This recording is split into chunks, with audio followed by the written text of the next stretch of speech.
Russian military personnel continue to complain about mass cases of so-called zeroing by the command. At the front, extrajudicial executions of servicemen by commanders from various offences simply occur. Most often, such executed persons are subsequently declared missing. A new video has appeared on social networks in which a Russian soldier complains that a company commander with the call sign Dude has already executed several of his fellow soldiers in this manner and may also execute him. The author of the video asks not to consider him missing in action if he stops communicating. If you don't understand why the Russian authorities banned gadgets at the front, it's because they did it to prevent such information from getting into the media. The author of the Telegram channel, Seatel Vetra, comments on the video. In a newly intercepted conversation, the Ukrainian state project I Want to Live reveals how Viktor, a Russian soldier currently on the front line, tells his wife that their commanders have abandoned them without communications, water, or food. He then adds that their own sniper kills anyone attempting to escape. You understand, I'm fucked. And you send such messages. It'll be easier when I'm dead, the soldier says. Today someone tried to leave and they were shot dead. A sniper is watching from the corner. There's no way through. I'm in deep trouble. No water, no food. Commanders bailed. To survive however you can. Nothing good here. I wish they'd kill me sooner. It's all fucked up. Victor complains to his wife, adding that morale among his comrades is at an all-time low.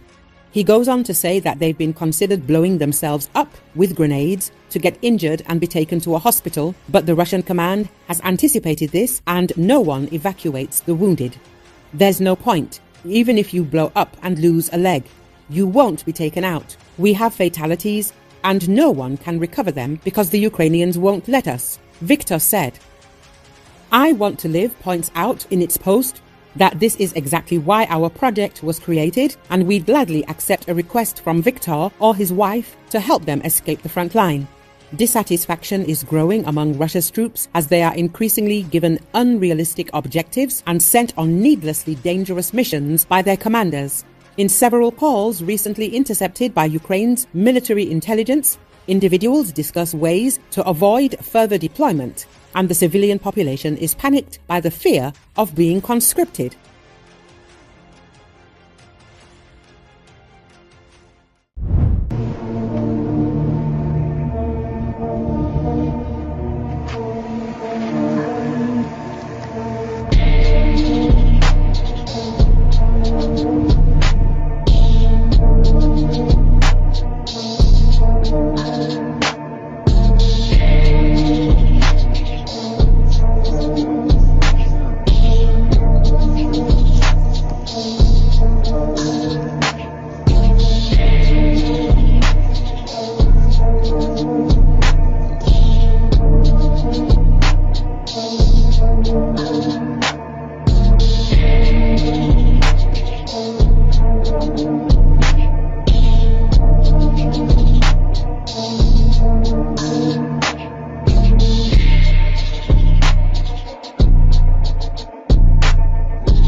Ukrainian President Volodymyr Zelensky says rules of UN Charter will work to help the war with Russia during Security Council meeting.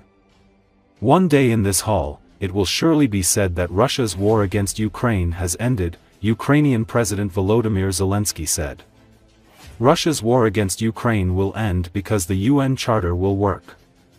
Zelensky's speech in the UN Security Council came amid the United Nations General Assembly debate. Action is needed, Zelensky said. Russia can only be forced into peace.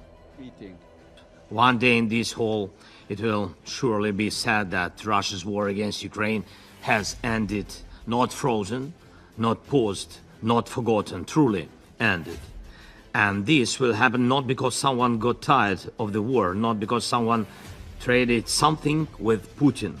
Russia's war against Ukraine will end because the UN Charter will work.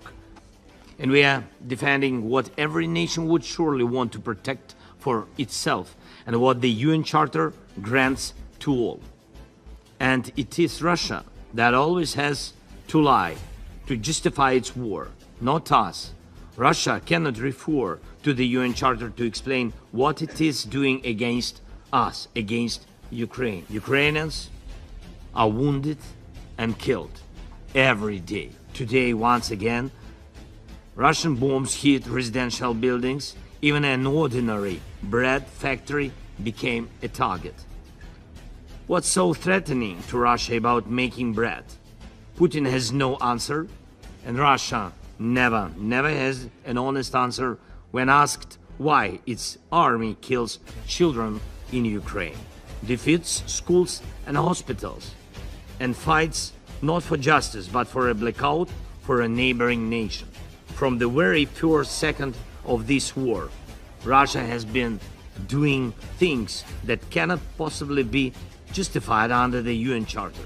Every destroyed Ukrainian city, every burned village, and there are already hundreds and hundreds serves as proof that Russia is committing an international crime.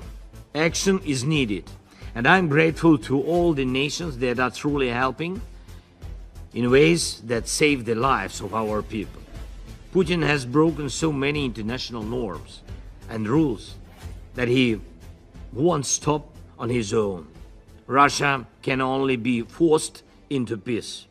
And that is exactly what's needed, forcing Russia into peace as the sole aggressor in this war, the sole violator of the UN Charter. Unity always works for peace.